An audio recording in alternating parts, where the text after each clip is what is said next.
بسم الله الرحمن الرحيم. أصدقاء الكرة مع عادل على اليوتيوب، أهلا وسهلا بحضراتكم. إنجاز تاريخي لمنتخب الاسكواش المصري، الفوز ببطولة العالم للاسكواش المقامة بالولايات المتحدة الأمريكية. إنجاز تاريخي لم يتحقق من قبل. إنجاز بصعود 4 لاعبين للمباراة النهائية، 2 في زوجي الرجال و2 في السيدات. ألف مبروك لمصر، ألف مبروك للمنتخب المصري، الإنجاز التاريخي. إن شاء الله غدا عندنا مباراة الدور قبل النهائي بين الأهلي والترجي التونسي. النادي الأهلي يواصل استعداداته للمباراة. مارسيل كولر قام بغلق التدريب عشان طبعا كل وسائل الإعلام التونسية بتحاول تراقب استعدادات النادي الأهلي ومارسيل كولر بيفكر في إيه. قام بغلق التدريب بعيد عن الإعلام. طبعا بيبقى فيه كاميرات وفيه تجسس وناس مندسة وسط جمهور عشان يعرفوا إيه الخطة اللي هو بيفكر فيها. وطبعا نتكلم مع اللاعبين عن صعوبة المباراة ولازم نبقى مركزين. وطبعا أهم حاجة ركز عليها الواجبات الدفاعية، وزي ما اتكلمت مع حضراتكم امبارح ديانج ايه واجباته ورا محمد هاني، مروان عطية ايه واجباته ورا علي معلول، ودور حمدي فتحي في الملعب هتقفل امتى المكان ده لما يبقى فاضي، وهتتقدم للهجوم امتى. الاثنين المساكين ايه دوركم في الملعب. الجناحين هيبقى ايه دورهم الهجومي ودورهم الدفاعي. طبعا بعيد عن الغيابات لفريق الترجي. طبعا كان النهارده مؤتمر صحفي، مؤتمر اللي هو الصحفي. طبعا بيتكلموا عن الفنيات اللي هو يسبق اللقاء. مارسيل كولر اتكلم. طبعا نتكلم الاول عن الزي الاهلي. النادي الاهلي هيلبس غدا ان شاء الله الطقم الاسود كامل، الفانيلا والشورت الاسود، لان فريق الترجي هيلبس الفانيلا اللون الاصفر في الاحمر والجوارب الحمراء. عشان كده النادي الاهلي هيلبس الزي البديل. مارسيل كولر اتكلم في المؤتمر وقال احنا هنقابل فريق قوي، فريق تعود الصعود للمباراة النهائية، تعود الصعود للدور قبل النهائي دائما. احنا كل الكلام بيقول ان هو عنده غيابات، زي ما هو عنده غيابات احنا عندنا غيابات، بس الفرق الكبيرة بتقدر تعوض الغياب ده وتقدر تتعامل مع الموقف ازاي. وان شاء الله بنتمنى ان الحظ يسعدنا وان احنا نفوز بالمباراة الاولى. على الجانب الاخر كابتن محمد الشناوي كان برضه في المؤتمر الفني واتكلم ان احنا بنقابل فريق قوي، اتعودنا ان احنا نقابله دايما في الادوار الاقصائيه. فريق عنده مزيد من الخبرات، لعيبه على اعلى مستوى، عنده مدير فني على اعلى مستوى، بيساندوا جمهور عريض.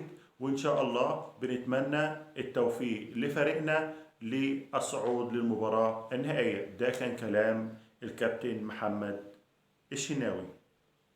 طبعا نخش على تشكيل المتوقع. زي ان شاء الله المباراة الرجاء ما توقعنا 95% من التشكيل. ان شاء الله توقعي للتشكيل هيكون كابتن محمد الشناوي في حراسة المرمى، 2 مساكين، محمد عبد المنعم وجنبه ياسر ابراهيم. ليه ياسر ابراهيم؟ لان محمود متولي طبعا بعد حالة الاغماء اللي تعرض لها هو جاهز، ولكن ما ارجحش ان هو يبدا بيه. ممكن يبدا بياسر متولي بياسر ابراهيم بعد ما تعافى من الاصابه. يبقى كده عندنا 2 مساكين، محمد عبد المنعم وياسر ابراهيم. في الباك اليمين لا خلاف على محمد هاني، في الباك الشمال لا خلاف على علي معلول. هيلعب برضو ب3 ديفندر. هيلعب ب رأس ماتش الرجاء كان مثلث مقلوب، رأس المثلث كان مروان عطية. دلوقتي هيبقى المثلث مش مقلوب، المثلث القاعدة بتاعته أليو ديانج ومروان عطية، ورأس المثلث حمدي فتحي. أنا برجح إن هو يبدأ باحمد عبد القادر في الشمال وحسين الشحات في اليمين. ليه مش بيرسي تاو؟ المباراه اللي فاتت بدا بحسين الشحات في الشوط الثاني. ليه ما نجربش نبدا بحسين الشحات في الشوط الاول وبيرسي تاو يبقى ورقه رابحه معانا بره؟ واتمنى ان هو يبدا بكهربا، ما يبداش بمحمد شريف. ده تشكيلنا وتوقعنا للتشكيل الامثل للنادي الاهلي في المباراه ديت، ونتمنى ان شاء الله ان احنا يكون توقعنا صح زي مباراه الرجاء المغربي. نروح لنقطه تانية ومشكله احنا اثرناها امبارح، اللي هي تعارض مواعيد مباراه النهائي الافريقي مع مباراه المنتخب المصري مع غينيا. بفضل الله أثرنا المشكلة امبارح، وجاء الحل النهارده من الاتحاد الافريقي الكاف. الاتحاد الافريقي قال لك المباراة الأولى 4/6 في ميعادها، المباراة الثانية اللي هي يوم 11 لا دي بتاعت الأهلي في ميعادها برضه. طيب مباراة المنتخب اللي هي 12 ايه هيتعمل فيها ايه؟ تم ترحيلها ليوم 17. بفضل الله أثرنا المشكلة امبارح وتم حل المشكلة النهاردة بترحيل مباراة المنتخب ل 17 عشان ما يكونش فيه تعارض بين المباراة النهائية. نتمنى إن شاء الله النادي الأهلي يصعد المباراة النهائية وما يكونش فيه أي تعارض في المباريات.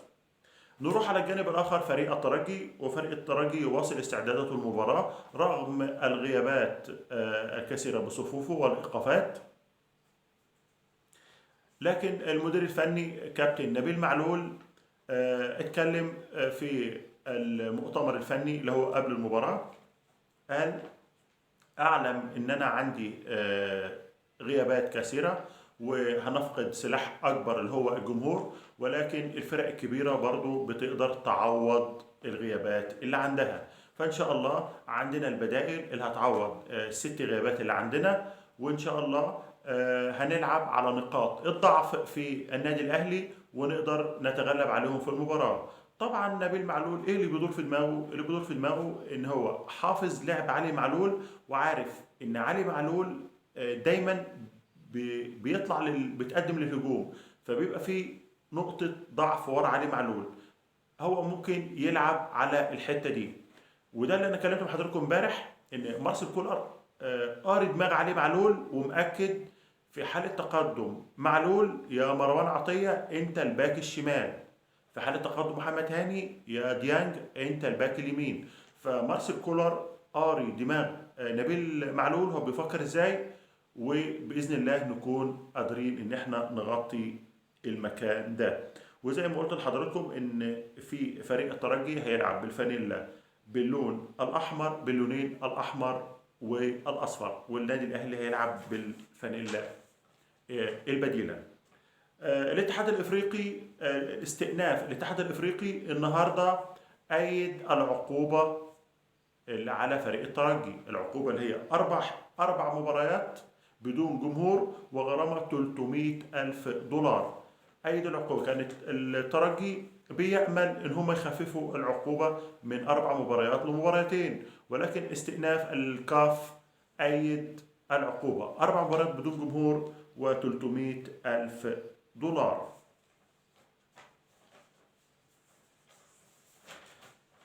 طبعا اتكلمنا امبارح عن اللقاءات ما بين الاهلي وفريق الترجي، ان هم 22 لقاء على مدى التاريخ، 20 في دوري الابطال و2 في الكونفدراليه.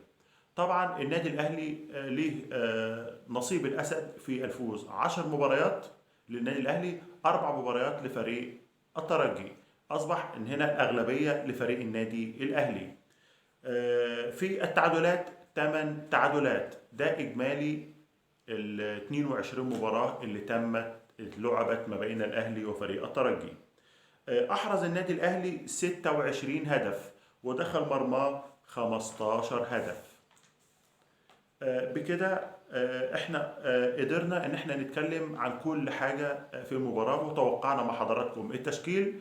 ان شاء الله غدا اللقاء ان شاء الله بعد المباراة هنتكلم على كل شيء. هنتكلم الاهلي لعب ازاي، الترجي لعب ازاي، وفرص كل فريق إن شاء الله بعد نهاية المباراة إن شاء الله انتظرونا وتحليل لمباراة غدا في 10 مساء ما بين الأهلي وفريق الترجي. قبل ما نختم مع حضراتكم، طبعا كان في حوار للكابتن عادل القيعي على قناة النهار مع الإعلامي أمير هشام. اللقاء ده طبعا أثار جدل في الأوساط الرياضية. جدل ليه؟ لأنه طبعا أمير هشام استدرج الكابتن عادل القيعي إلى نقط مهمة. اتكلموا على عبد الله السعيد، قال له كابتن أنت قلت قبل كده إن عبد الله السعيد لما ساب النادي الأهلي أجهز بالبكاء، قعد يعيط. قال له لا، أنا مش ما أعرفش هو عيط ولا ما عيطش، بس هو حاليا بيبكي من داخله. طب بيبكي ليه من داخله؟ قال له انا بترك لكم انتوا الكلام ده تفسروه. تفسير الكلام ان هو بيبكي حاليا، راجل بيبكي. انت سبت الاهلي عشان الفلوس. اللعيبه اللي بتلعب في الاهلي عملت اضعاف الفلوس اللي انت اخدتها في بيراميدز، ازاي عقودها اقل منك، ولكن البطولات اللي هو حققها بتعوض فرق الفلوس ده. الاعلانات اللي هي بتعملها عوض فرق الفلوس. فعبد الله سعيد بيقول اللي هو بيبكي من داخله. قال له طب رمضان صبحي، هل رمضان صبحي النادي الاهلي خسره؟ قال له لا، رمضان صبحي هو اللي خسر، الاهلي ما بيخسرش. لاعب انت اخترت الفلوس، تمام خلاص، انت اخترت الفلوس، شوف الفلوس بقى تنفعك. اللعيبه اللي بتلعب في النادي الاهلي عملت اضعاف الفلوس اللي انت عملتها بالبطولات اللي هي اخذتها، بالاعلانات اللي هي بتعملها، بالتسويق باسم النادي اللي هم بيلعبوا فيه.